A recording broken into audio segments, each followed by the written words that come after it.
السلام علیکم ورحمۃ اللہ وبرکاتہ۔ الحمدللہ کفا وسلام علی عبادہ الذین اصطفیٰ، اما بعد۔ محترم ناظرین اکرام، آج کی تراویح کے اندر 7ویں پارے کا پیغام آپ لوگوں کے سامنے ہے۔ اعوذ باللہ من الشیطان الرجیم، بسم اللہ الرحمن الرحیم۔ وَإِذَا سَمِعُوا مَا أُنزِلَ إِلَى الرَّسُولِ تَرَىٰ أَعْيُنَهُمْ تَفِيضُ مِنَ الدَّمْعِ مِمَّا عَرَفُوا مِنَ الْحَقِّ۔ 7ویں پارے کے بارے میں یہ ہے، 7ویں پارے کے اندر ٹوٹل 19 رکوع ہیں۔ 7ویں پارے میں ٹوٹل 148 آیتیں ہیں، جس کے اندر سورہ مائدہ سورہ نمبر 5 کی 38 آیتیں ہیں 83 سے 120 تک، اس کے بعد سورہ نام سورہ نمبر 6 کی 110 آیتیں ہیں، تو دونوں کو ملائیں گے تو 148 آیتیں ہو گئی۔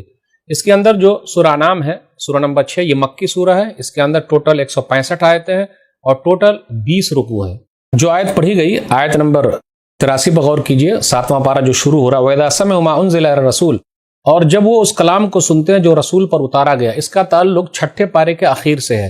تو یہ ان لوگوں کا تذکرہ ہے جو عیسائی لوگ تھے، اور خاص طور پہ کہا جاتا ہے حبشہ کے بادشاہ نجاشی کے دربار میں جو علماء تھے اور وہ عیسائی لوگ تھے، تو ان لوگوں نے جب قرآن کریم کو سنا تو وہ لوگ رونے لگے، انہی کا تذکرہ تَرَىٰ أَعْيُنَهُمْ تَفِيضُ مِنَ الدَّمْعِ مِمَّا عَرَفُوا مِنَ الْحَقِّ۔ تو آپ دیکھتے ہیں کہ ان کی آنکھیں آنسوؤں سے بہہ پڑی، اس لیے کہ ان لوگوں نے حق بات کو پہچان لیا تھا۔ اب آگے یہ بیان کیا جا رہا ہے، اے ایمان والو، جو اللہ نے حلال کیا تم اس کو حرام مت کرو، لا تحرموا الطیبات ما احل اللہ لکم ولا تعتدوا، اور حد سے آگے مت بڑھو۔ پھر اس کے بعد کہا جا رہا ہے حلال کھاؤ اور اللہ سے ڈرتے رہو، اور اس کے بعد قسم کے بارے میں، جس نے قسم کھا لی ہے تو اس کا کفارہ کیا ہے، 10 مسکین کو کھانا کھلائے نمبر 1، یا پھر 10 مسکین کو کپڑے پہنائے نمبر 2، یا نمبر 3 ایک غلام آزاد کرے، اور یہ نہیں کر سکتا تو اس کو چاہیے فصیام 3 ایام، 3 دن تک روزہ رکھے۔ اب اس کے بعد شراب کے بارے میں آخری حکم کا ذکر ہے، آیت نمبر 90 اور 91 پر غور کیجئے۔ یا ایھا الذین آمنوا انما الخمر والمیسر والانصاب والازلام رجس من عمل الشیطان فاجتنبوه لعلکم تفلحون انما یرید الشیطان ان یوقع بینکم العداوۃ والبغضاء فی الخمر والمیسر ویصدکم عن ذکر اللہ وعن الصلاۃ فہل انتم منتہون۔ اے ایمان والو، بے شک شراب، جوا اور آستانے اور فال کے تیر سب ناپاک شیطانی کام ہے، لہٰذا تم ان سے بچو تاکہ تم کامیاب ہو جاؤ۔ شیطان تو صرف یہ چاہتا ہے کہ شراب اور جوے کے ذریعے سے تمہارے درمیان دشمنی اور بغض ڈال دے اور تمہیں اللہ کے ذکر اور نماز سے روک دے، تو کیا تم ان برے کاموں سے باز رہو گے؟ اب اس کے بعد یہ بیان کیا جا رہا ہے لِيَعْلَمَ اللَّهُ مَن يَخَافُهُ بِالْغَيْبِ، آیت نمبر 94، کہ اللہ تعالیٰ دیکھنا چاہتا ہے، جاننا چاہتا ہے کہ بغیر دیکھے ہوئے کون اللہ سے ڈرتا ہے۔ اس کے بعد بیان کیا جا رہا ہے کہ رسول کا کام ہے لوگوں کو پیغام پہنچا دینا، مَا عَلَى الرَّسُولِ إِلَّا الْبَلَاغُ۔ اب اس کے بعد بیان کیا جا رہا ہے جو چیز کھلی ہوئی رہے تو اس کے بارے میں سوال نہیں پوچھنا ہے۔ یا ایھا الذین آمنوا لا تسألوا عن اشیاء ان تبد لکم تسؤکم، اگر ظاہر کر دی جائے تو تم پر ناگوار گزرے۔ اب اس کے بعد چند چیزوں کا ذکر ہے کافروں نے اپنے اوپر حرام کر لیا تھا جبکہ اللہ نے حلال کیا تھا۔ اللہ نے کسی کو نہ بحیرہ بنایا، نہ سائبہ، نہ وسیلہ، نہ حام۔ ما جعل اللہ من بحیرۃ ولا سائبۃ ولا وسیلۃ ولا حام، یہ جانوروں کے نام ہیں، لوگوں نے خود ہی اپنے اوپر حرام کر لیا تھا جبکہ اللہ نے نہیں کہا تھا کہ ان جانوروں کو اپنے اوپر حرام کر لو۔ جب ان سے کہا جاتا ہے کہ اللہ اس کے رسول کی بات مانو تو لوگ کیا کہتے ہیں، وَإِذَا قِيلَ لَهُمْ تَعَالَوْا إِلَىٰ مَا أَنزَلَ اللَّهُ وَإِلَى الرَّسُولِ قَالُوا حَسْبُنَا مَا وَجَدْنَا عَلَيْهِ آبَاءَنَا، کہ ہم نے اپنے آباء و اجداد کو جو پایا ہم اسی کے حساب سے چلیں گے۔ تو اللہ نے کہا أَوَلَوْ كَانَ آبَاؤُهُمْ لَا يَعْلَمُونَ شَيْئًا وَلَا يَهْتَدُونَ، کیا تمہارے باپ دادا نہیں سمجھتے تو تم بھی نہیں سمجھو گے؟ عیسیٰ علیہ السلام کے بارے میں بیان کیا جا رہا ہے کہ اللہ تعالیٰ نے ان کو نشانیاں دی، کئی معجزے ان کو ملے، بچپن میں انہوں نے بات کی، پھر اسی طریقے سے پرندے کی شکل مٹی کو دیتے اور وہ پرندہ بنا لیتے تھے، کوڑھی کو مادرزاد، اندھے کو وہ صحیح کر دیتے تھے، مردے کو زندہ کر دیتے تھے۔ تو یہاں کیا ذکر ہے، بِإِذْنِی، اللہ کہتے میرے حکم سے کرتے تھے، اور اسی کا تذکرہ سورہ آل عمران میں بھی گزر چکا، بِإِذْنِ اللہ، اللہ کے حکم سے کرتے تھے۔ تو کمال اللہ میں ہے، نہ کہ عیسیٰ علیہ السلام میں۔ عیسیٰ علیہ السلام میں کمال نہیں ہے، کمال اللہ میں ہے۔ اب آگے یہ ذکر ہو رہا ہے کہ حواریوں نے کہا جو عیسیٰ علیہ السلام کے ماننے والے تھے کہ آپ اللہ سے دعا کیجئے، هل يستطيع ربك ينزل علينا مائدة من السماء، کہ اللہ آسمان سے دسترخوان اتار سکتا ہے۔ آیت نمبر 112 میں مائدہ، اسی وجہ سے اس سورہ کا نام ہے سورہ مائدہ، مائدہ کا معنی دسترخوان۔ تو اللہ نے کہا بالکل کاہے نہیں اتاریں گے، لیکن یاد رکھو اگر بات نہیں مانو گے تو مسئلہ گڑبڑ ہو جائے گا، اللہ ایسی سزا دے گا، دنیا میں کسی کو سزا نہیں دیا ہے۔ وہ لوگ چاہتے تھے کہ اگر کوئی دسترخوان اتر جائے تو وہ ہمارے لیے خوشی کا دن ہو، تکون لنا عید لاولنا وآخرنا وآیۃ منک وارزقنا وانت خیر الرازقین۔ تو اللہ نے کیا کہا کہ بے شک میں عذاب دوں گا، دنیا میں کسی کو عذاب نہیں دیا اگر لوگوں نے انکار کیا تو۔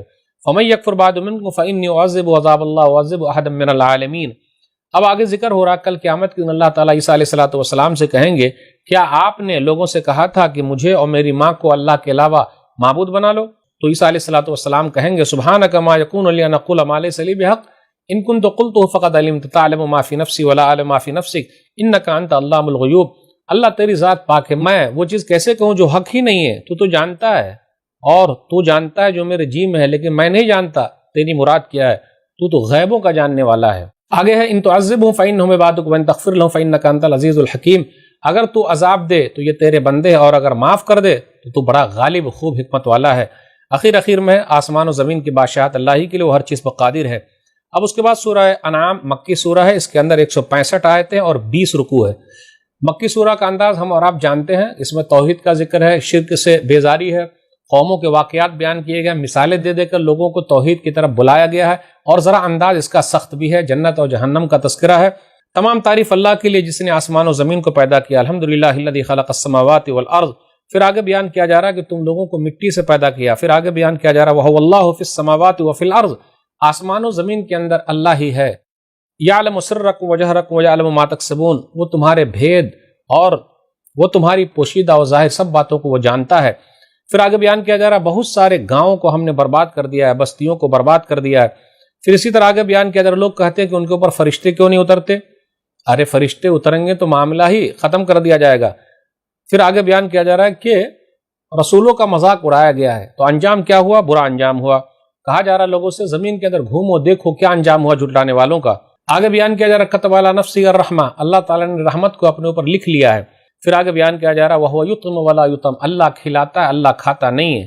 پھر آگے وَإِن اللَّهُ بِضُرٍّ فَلَا كَاشِفَ لَهُ إِلَّا هُوَ وَإِن يَمْسَسْكَ بِخَيْرٍ فَهُوَ عَلَى كُلِّ شَيْءٍ قَدِيرٌ، آیت نمبر 17 ہے سورہ انعام کے اندر، کہ اگر اللہ آپ کو تکلیف میں ڈالنا چاہے تو کون ہے جو اس تکلیف کو دور کر دے، اور اگر اللہ آپ کے ساتھ بھلائی کا ارادہ کرے تو وہ ہر چیز پر قادر ہے، تو تکلیف کو دور کرنے والا اللہ ہی ہے۔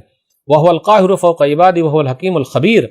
پھر آگے یہ بیان کیا جا رہا ہے کہ میرے اوپر قرآن اتارا گیا ہے لِأُنذِرَكُم بِهِ وَمَن بَلَغَ، جہاں تک میں پہنچوں لوگوں کو ڈراتا رہوں۔ اس کے بعد بیان کیا جا رہا ہے إِنَّهُ لَا يُفْلِحُ الظَّالِمُونَ، ظالم لوگ کبھی کامیاب نہیں ہو پائیں گے۔ اس کے بعد آگے بیان کیا جا رہا ہے وَهُمْ يَنْهَوْنَ عَنْهُ وَيَنْأَوْنَ عَنْهُ، کہ لوگ ہدایت سے لوگوں کو بھی روکتے ہیں اور خود بھی دور رہتے ہیں۔ آگے قیامت کا ذکر ہے کہ جب وہ لوگ اپنے رب کے پاس حاضر ہوں گے، کھڑے ہوں گے، کہا جائے گا یہ حق نہیں ہے، تو کیوں نہیں، ہمارے رب حق تو ہے، لیکن وہاں افسوس کرنے سے کیا ہوگا؟ یا حسرۃ علی ما فرطنا فیہا، ہائے افسوس جو ہم نے پیچھے چھوڑ دیا ہے، کیسی کوتاہی ہم نے کی ہے، کچھ عمل نہیں کیا، دنیاوی زندگی یہ سب دھوکے کا سامان ہے۔ اس کے بعد آگے یہ بیان کیا جا رہا ہے کہ آپ سے پہلے بھی رسولوں کو جھٹلایا گیا ہے، تو آپ صبر کریں، اور جو لوگ تکلیف دے رہے ہیں آپ صبر کرتے رہیں، ان کو پتہ چل جائے گا۔ اس کے بعد یہ ذکر ہے کہ زمین کے اندر جتنے بھی جاندار ہیں اور جتنے بھی پرندے ہیں، ہر ایک کی دیکھ بھال اللہ تعالیٰ کے ذمے ہے۔ آیت نمبر 42 پر غور کیجئے وَلَقَدْ أَرْسَلْنَا إِلَىٰ أُمَمٍ مِّن قَبْلِكَ فَأَخَذْنَاهُمْ بِالْبَأْسَاءِ وَالضَّرَّاءِ لَعَلَّهُمْ يَضَّرَّعُونَ، آپ سے پہلے ہم نے بہت ساری امتوں کی طرف رسولوں کو بھیجا تھا، ان کے گناہوں کی وجہ سے ہم نے انہیں سختی اور تکلیف کے ساتھ پکڑ لیا تاکہ وہ عاجزی اختیار کرے، گڑ گڑائے۔ اس سے یہ پتہ چلا جب بھی دنیا کے اندر کوئی پریشانی آئے تو اللہ کے سامنے گڑ گڑائیے، لیکن لوگ کیا کرتے؟ گڑ گڑاتے ہی نہیں ہیں۔ فَلَوْلَا إِذْ جَاءَهُم بَأْسُنَا تَضَرَّعُوا، جب ان پر ہمارا عذاب آیا تو انہوں نے کیوں نہیں عاجزی اختیار کی؟ وَلَكِنْ قَسَتْ قُلُوبُهُمْ وَزَيَّنَ لَهُمُ الشَّيْطَانُ مَا كَانُوا يَعْمَلُونَ، مگر ان کے دل تو اور سخت ہو گئے، اور جو کام وہ کر رہے تھے شیطان نے انہیں اچھا کر کے دکھایا۔ اب آگے بیان کیا جا رہا ہے کہ جب ان لوگوں نے بھلا دیا جو یاد کرایا گیا تھا، تو اللہ تعالیٰ نے کس طریقے سے ہر چیز کے دروازے کھول دیے، پھر اچانک پکڑ لیا۔ پھر آگے بیان کیا جا رہا ہے کان اور آنکھ کو اللہ لے لے اور دلوں پر مہر لگا دے۔ کون ہے؟ من الہ غیر اللہ یاتیکم بہ، جو اس کو لے کر آئے، کوئی لانے والا نہیں ہے۔ پھر آگے بیان کیا جا رہا ہے کہ آپ کہہ دیجئے میرے پاس اللہ کے خزانے نہیں ہیں اور میں غیب نہیں جانتا، ولا اقول لکم انی ملک، اور میں یہ بھی نہیں کہتا میں فرشتہ ہوں، ان اتبع الا ما یوحی الی، میری طرف جو وحی کی جاتی ہے میں وہی بیان کرتا ہوں۔ اب آگے نبی صلی اللہ علیہ وسلم سے بیان کیا جا رہا ہے کہ جو لوگ آپ کے پاس ہیں ولا تطرد الذین یدعون ربهم بالغداۃ والعشی یریدون وجہہ، تو ان کو اپنے سے دور مت کیجیے جو صبح شام اللہ کی رضامندی چاہتے ہیں۔ پھر آگے یہ بیان کیا جا رہا ہے غیب کی چابیاں اللہ ہی کے پاس ہے، وعنده مفاتیح الغیب لا یعلمها الا هو وَيَعْلَمُ مَا فِي الْبَرِّ وَالْبَحْرِ وَمَا تَسْقُطُ مِنْ وَرَقَةٍ إِلَّا يَعْلَمُهَا وَلَا حَبَّةٍ فِي ظُلُمَاتِ الْأَرْضِ وَلَا رَطْبٍ وَلَا يَابِسٍ إِلَّا فِي كِتَابٍ مُبِينٍ، غیب کی ساری کنجیاں اللہ ہی کے پاس ہے، اور کوئی نہیں ہے جو اس کے علاوہ جان سکے، اور وہ خشکی اور سمندر کی سب چیزوں کو جانتا ہے۔ کوئی پتا کیا گرتا اللہ کے علم ہے، زمین کے اندھیروں میں ایسا کوئی دانہ نہیں جو اس کے علم میں نہ ہو، اور نہ کوئی تر چیز اور نہ کوئی خشک، مگر سب کچھ ایک واضح کتاب میں ہے۔ وَهُوَ الْقَاهِرُ فَوْقَ عِبَادِهِ، اور اللہ اپنے بندوں پر غالب ہے۔ پھر آگے یہ بیان کیا جا رہا ہے کہ اللہ قادر ہے کہ تمہارے اوپر عذاب لے آئے، تمہارے اوپر سے، تمہارے نیچے سے، اور آپس ہی میں تم لوگوں کو لڑا دے۔ اب آگے ابراہیم علیہ السلام کا ذکر ہے کہ ابراہیم علیہ السلام نے کس طریقے سے اللہ کو پہچانا۔ انہوں نے ستارے کو دیکھا تو کہا ہذا ربی، یہ میرا رب ہے، لیکن جب وہ بھی ڈوب گیا تو کہا میں ڈوبنے والے کو پسند نہیں کرتا۔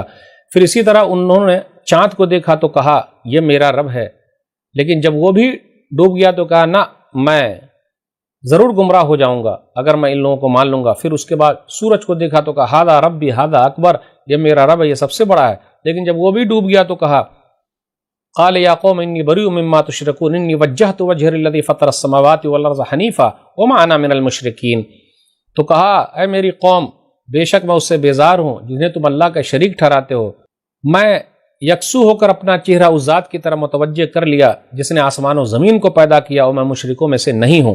پھر آگے یہ بیان کیا جا رہا ہے آیت نمبر 82 کے اندر الذین آمنوا ولم یلبسوا ایمانهم بظلم اولئک لهم الامن وهم مہتدون، وہ لوگ جو ایمان لائے اور ایمان کے ساتھ ظلم نہیں کیا، یعنی شرک نہیں کیا، تو ان لوگوں کے لیے امن ہے اور شانتی ہے، اور وہی لوگ ہدایت پر ہیں۔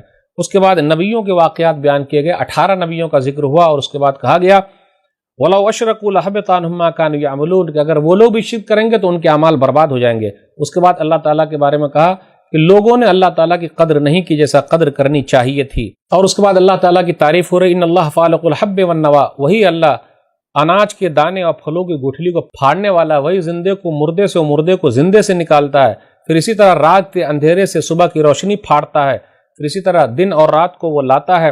پھر اخیر میں ہم چلے آئے، یہ بیان کیا جا رہا ہے کہ غور تو کرو، آسمان سے بارش نازل کرتا ہے، کس طریقے سے سبزے اگاتا ہے، کون ہے یہ سب کرنے والا، کون ہے نکالنے والا پھلوں کو، کوئی ہے، ذرا غور تو کرو۔